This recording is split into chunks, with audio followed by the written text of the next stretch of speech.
Hi, folks, and welcome back to World Wildlife Journeys with Russell Gammon. And today I'm joined by a friend of mine, Buzz Charlton. He's joining us from Harare.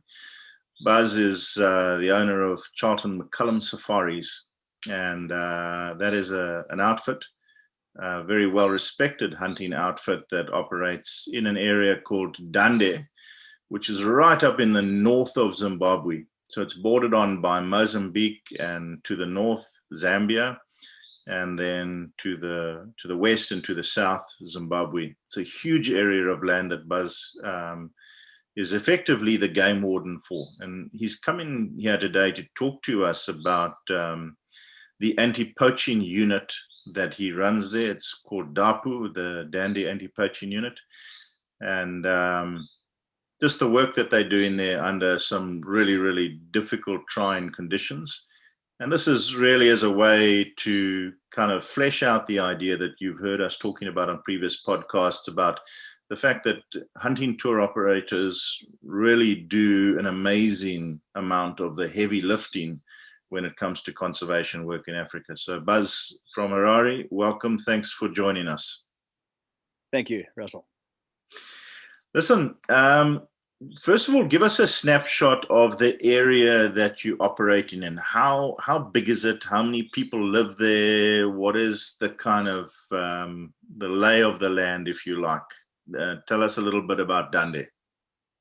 So the Dande is combined with communal land and safari area. The central part is safari area, meaning there are no people living in it. And then north and south of that safari area is communal land with villages living in there. And in fact, we've got about 80,000 villagers living in our area.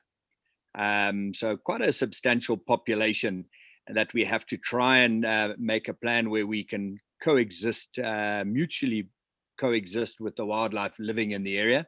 And as you say, the northern boundary is Zambia, the eastern boundary is Mozambique.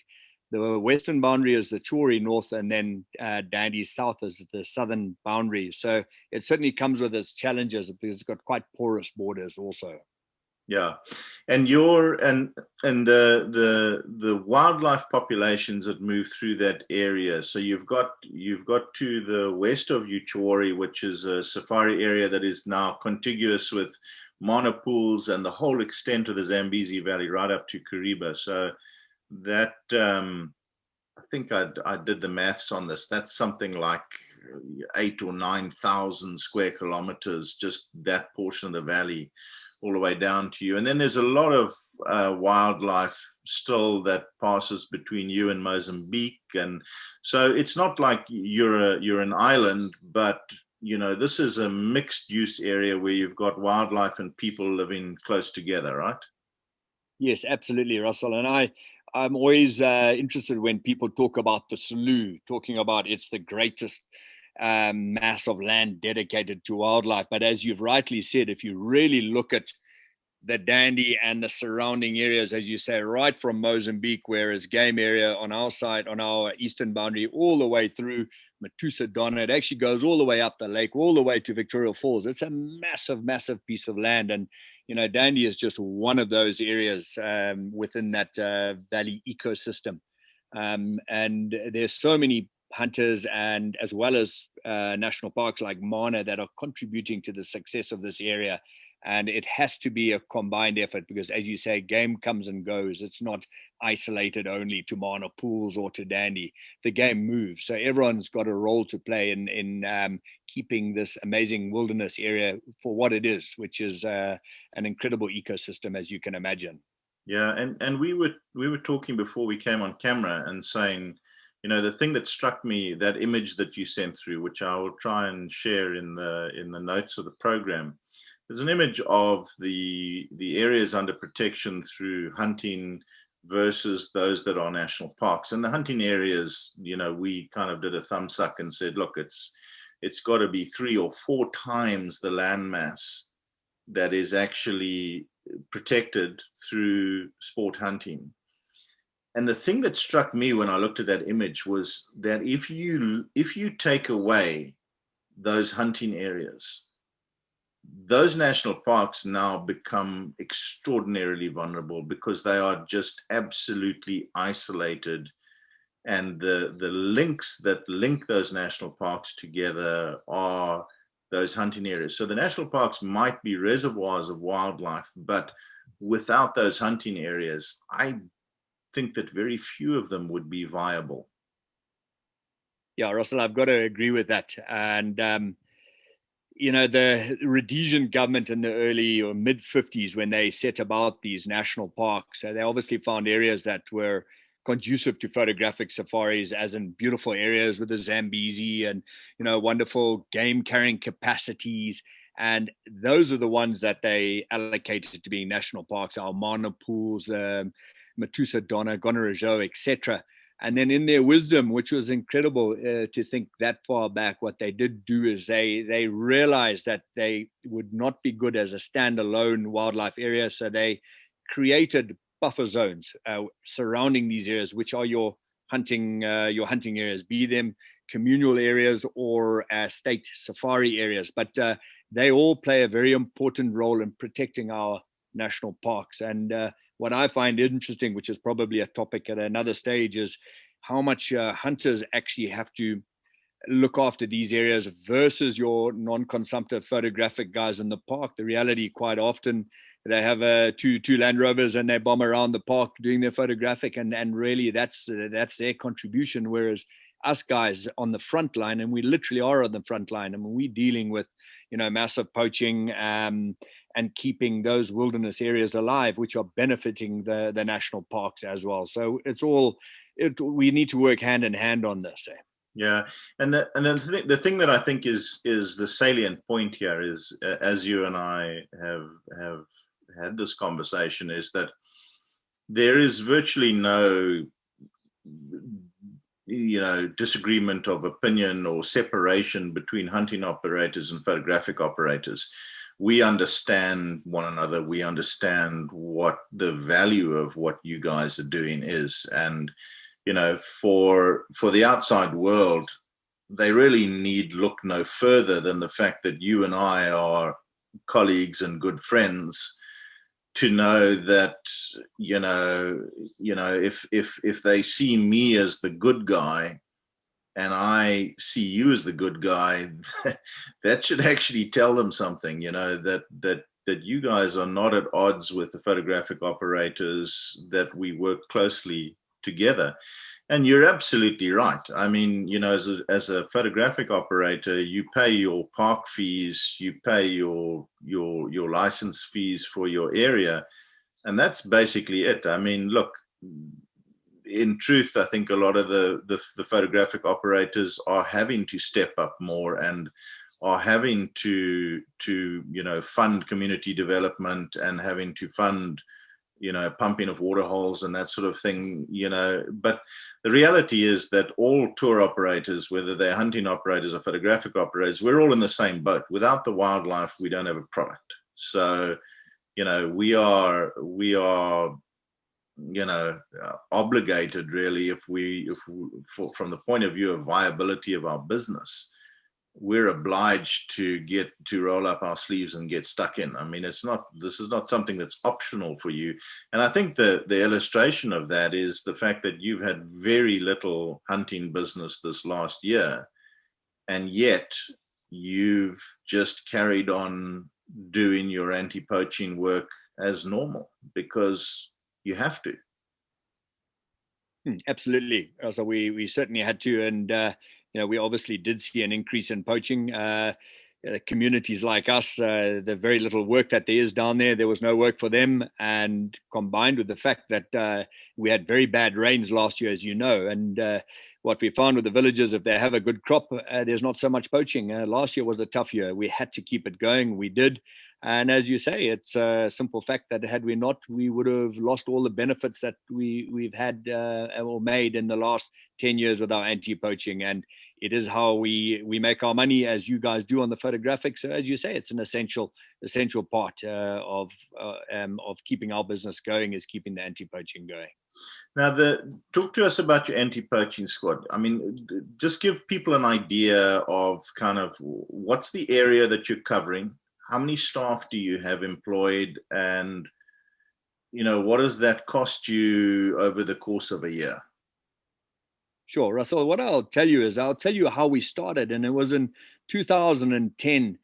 We were in our second year of hunting in the area, and I was actually doing a lion hunt, and we were tracking a lion, which is a most wonderful experience. But after the first hour of tracking, we found him on a freshly killed elephant carcass with the ivory having been taken away.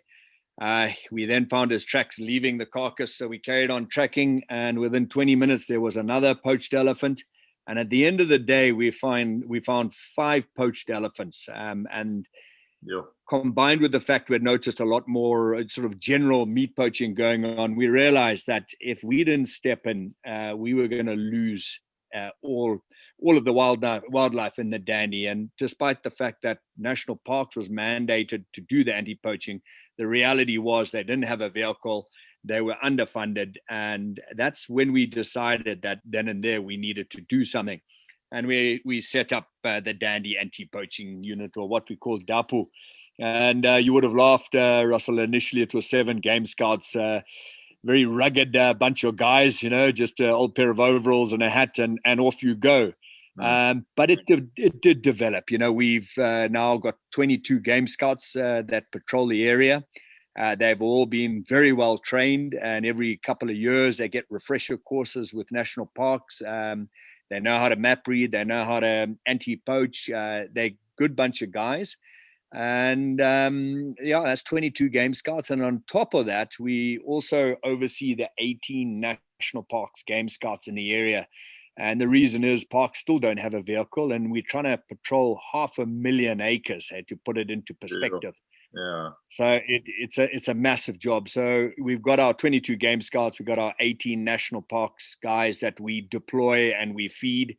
So it's a full-time job with two vehicles dedicated to the task, 2 managers also. It absolutely costs us a fortune, and in reality, I'll tell you, it costs about $120,000 a year to keep the operation going. So 120,000. So you're talking about $10,000 a month in money that's come in partially through donations. But if there's a shortfall, you guys have got to come up with that money yourself. Yeah, exactly, Russell. So basically, I'll give you an example. This year alone, this last year came to 120,000. 42,000 was spent on rewards and rations for the 22 game scouts. And I'll go on to the rewards because that's a vitally important aspect of why DAP was successful. Yeah. 48,000 was spent on equipment, uniforms, and we had to buy a new vehicle because our one DAPO vehicle had 750,000 kilometers on the clock on those bad roads. And that was with the speedo cable not working for 2 years. So, we had to buy a new vehicle. $28,000 on fuel and mileage and general R&R. So 120,000 last year. And I've got to say, what saved us last year with zero income was the hunting fraternity that came to our aid, the likes of Dallas Safari Club and individual clients that realized we weren't making an income. They donated to keep DAPO afloat, whereas in the previous years, certainly when we started, myself and my partner Miles, we funded the whole thing, but it's got to the point where economically we simply can't keep going. So it was a real windfall, the generosity that we experienced this last year. But we also realized that this coming year is going to be different. There's a lot of donor fatigue. A lot of people have put their hands out in Zim and the rest of the world, and people are tired of donating. So we're hoping that obviously hunting will carry on, and we can start funding it a bit through hunting again. Yeah, I mean, it's an interesting thing that the funding that we have for conservation that comes through hunting operations and that sort of thing is absent in Kenya. And I've always been really interested in their model because they do some photographic safaris, but actually the vast majority of the revenue that they raise for their conservation work actually comes through donors. And I mean, it's mind-blowing to see the kind of money that those guys are raising on an ongoing basis. And I always say to people, look, if you have a moral objection to sport hunting, I can understand that. You can understand that. It's not everybody's cup of tea. But the reality is that, this is real money we're talking about that needs to be raised in order to conserve these areas. And what the picture that I'm hoping people are getting is that, in those areas around Zimbabwe, and there's probably, I don't know, 30 or 40 different hunting operators operating in different corners of Zimbabwe. And basically, they're looking at 30 or 40 replications of what you guys are doing in some way, shape, or form. So, when you start multiplying your budget by 40, 50, then you start to get a picture of the kind of money that needs to be raised on an ongoing basis. And then you can talk about saying, okay, we want to set aside these areas and we don't want them to be hunted again. But, until you've got somebody with a very, very, very large checkbook, you're throwing out the baby with the bathwater if you're arguing against, sport hunting definitely is an absolutely vital part of conservation. And we've seen this in Tanzania where, the most recent bans that they managed to get through Fish and Game in the US led to, a whole bunch of areas within the aforementioned Selous Game Reserve just being handed back to government. The guys have said, we can't make any money. We can't export our lion trophies. We can't export our elephant trophies. Yeah, have this area back. And it was an area of a similar size. It was about 1 million acres that was lost to conservation in 1 year because of ill-advised legislation in the US. So, I always say to people, look, if I have to list the 3 greatest threats to wildlife, they are, overpopulation. But probably the second one is, well-intentioned meddling by people who really don't know what they're talking about. And third is poaching. Poaching is a persistent problem. It's always going to be there, but it's proportionally is potentially far less catastrophic than some well-intentioned but ill-informed legislation that gets passed that puts you guys out of business. Yeah, absolutely, Russell. I can't tell you the damage that the US Fish and Wildlife decision, which applied to Zimbabwe as well, which was not being able to export our ivory and our lions. And, that in itself very nearly bankrupt us. And luckily, we're at a point where we now are on a case-by-case basis. We can export our lions. We have a very, very limited lion quota. And that's one thing that Zimbabwe's been amazing with our national parks. They are very conservative quotas, and it is scientifically researched. It's not a thumbs up, and it's totally sustainable. But had that not been reversed, I don't think the Dandy would be operating today. So the other thing that I think is a great threat to us now, and I see it personally, is social media. Russell, as you say, you've got guys that are good intentions. Well, they think they've got good intentions on closing hunting, but as you say, they have absolutely no idea on how it works down here, and that's a very big threat to us. Okay, so as a guide, I spend a lot of my time defending you guys. I'm going to ask you a favor for me. Please, can you ask your clients not to put stuff on social media? It just make our lives so much easier. It's just like, if you shoot a giraffe, don't put it on Facebook. Yeah, fair enough. It's a very valid prompt. Although if you do, I've always said, if you do, make sure there's a bigger picture to it. You better explain why and how it's benefiting people. And I'll give you another example on this whole social media thing. I've had numerous people, including Ricky Gervais, point me out, cussing me in his normal foul language. But, I've put out there on social media an option for these anti-hunters. And let's face it, there's a lot of them, and a lot of money is generated for the likes of Peter, etc. I've said to them, put your money where your mouth is. Take, for example, one of our hunts, let's say a buffalo leopard hunt. The whole hunt cost $34,000. You guys individually or as a group buy that hunt.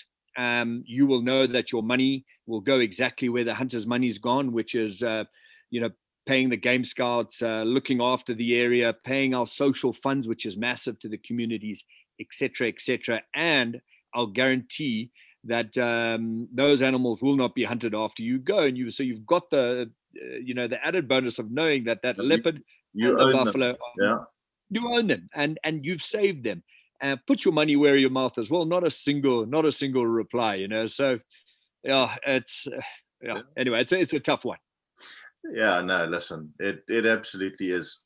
Tell us, you guys had a big problem at one stage with poisoning of water holes and that sort of thing, which, at the time when it happened, I looked at that and I thought, man, that is bad news, because if that carries on, it has this cascade effect that, the carcass is poisoned, then the vultures come and eat the carcass, then the vultures all die. And I mean, it's catastrophic. How have you managed to get on top of that?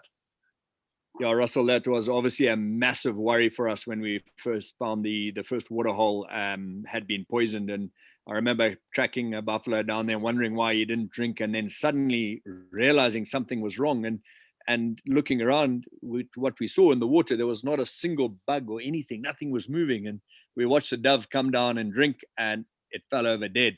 That was the first time that we found a poisoned water hole. And I tell you how we got on top of that is, and it's amazing system that's worked in due to a Zim situation. Basically, our anti-poaching unit works on people getting incentives. So if they tell us about a poacher, they then get an incentive. And the reason this works so well is, as you know, several years ago, there was no cash in the system. So the government turned around and created something called Eco Cash, where you could send money on a phone to individuals, which you could then use in shops, etc. But what it did was, which is amazing, it gave people the ability to tell us about poachers without the community knowing about it. And the community realized that this poisoning was just absolutely going to kill their livelihood, which was a result of hunting. So they got onto it very quickly, and we've managed to apprehend several guys intending on poisoning before they even got there, purely by a message on our phone saying, go to this village, this guy's got Temic. Raided them, caught the guy. He doesn't know who sold him under the bridge, but after a few weeks, when all was quiet, we sent out our $100 cash bonus via Eco Cash. That person's $100 richer. We've got a poisoning guy that finally the courts take seriously. They do take the poisoning seriously. They get put away for up to 7 years. So thank gosh, since that first situation a couple of years ago, we've had only one other, and I'm hoping it's a thing of the past. Man, that is it's the law of unforeseen consequences. This is what I love. This is for those of us who live there. This is the thing about Zimbabwe. Man, I tell you, it's out of Zimbabwe. There's always some new story or new angle, or people are so innovative, man. That's gonna keep me chuckling for a long time. Yeah. My father-in-law had a similar incident, when the currency devalued, and he had two guys that he caught poaching. So instead of taking them to the cops, he went to the chief, because, you have these parallel systems of justice. You can go to the police and go to the courts, or you can go to the traditional leaders and get their justice. And so the traditional leaders harangued these two guys and said, look, basically you owe this guy 2 cows. And these guys were like, how, because if you're not part of the community, there isn't really an enforcement mechanism. You have to be a member of that community. He's a neighboring farmer. They don't need to worry about making good with him. No one in the community is going to hold their feet to the fire. And so the old man stood up at the end and he said, this has been such good justice. I would like to donate my 2 cows to the school. And then he said, these guys' faces, they looked at each other and they were like, hey, because the community is going to collect that debt. You know that. Yes, absolutely. Well, funny enough, Russell, that's been one of our greatest dilemmas in this last season. With this increased poaching with no hunting, we would arrest these guys. The whole system works, as I say, with incentives. So we caught a number of guys, but the incentives are paid to our DAPU guys on completion of a conviction. So I would take, for example, catch a guy as a repeat offender, 4th times I've caught the guy poaching. He's got an Impala. You drive him up to the courts in Groovy, which is 250 kilometers away.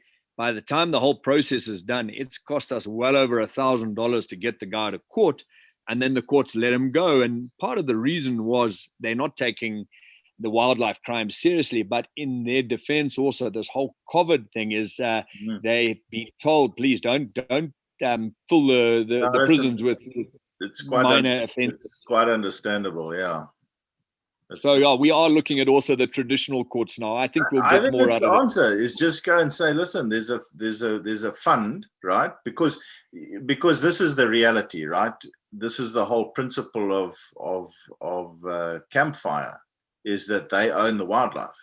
So you might catch the guy, but actually he's stealing from his own community. Yeah, so exactly right. Take him to the chief, and he must pay his fine to the community for the school. Yeah, so that's the plan going forward, I think. Problem solved. Instant justice. That's absolutely wonderful. You know what, Buzz? It's been fantastic to catch up with you and to hear about your work that you do up there. For the people who are listening in, Buzz has got some amazing photos, which I'll post. One of them is just a video of the amount of wire snares that have been removed from that community, and it's just a stunning visual of kind of, what I refer to as the tough work that gets done. It's not glamorous. It's not sexy. It's not, you'll never see it on National Geographic, but I tell you what, people like Buzz Charlton, you guys are doing some heroic work in those dark places, boy. Listen, thanks very much for joining us. I hugely appreciate it. And, I hope that we can get together for a beer one of these days, and please give my regards to your brother when you next speak to him. Fantastic, Russell. I look forward to it. I hope you'll come down to Dandy and I'll show you how beautiful that is, because it really is one of the most beautiful spots in the Zambezi Valley. Thank you. Well, I saw your new fishing lodge, which I think looks absolutely stunning. I'm definitely going to take that for a test drive one of these days. It's very conducive to having gin and tonics up there, I can assure you. I'll bet. So, guys, that's our show for the day. I hope that you've enjoyed listening to Buzz and I reminiscing about the good old days in Zimbabwe. And until next week, I hope that you stay healthy and keep fit. And I look forward to talking to you again next week. Goodbye.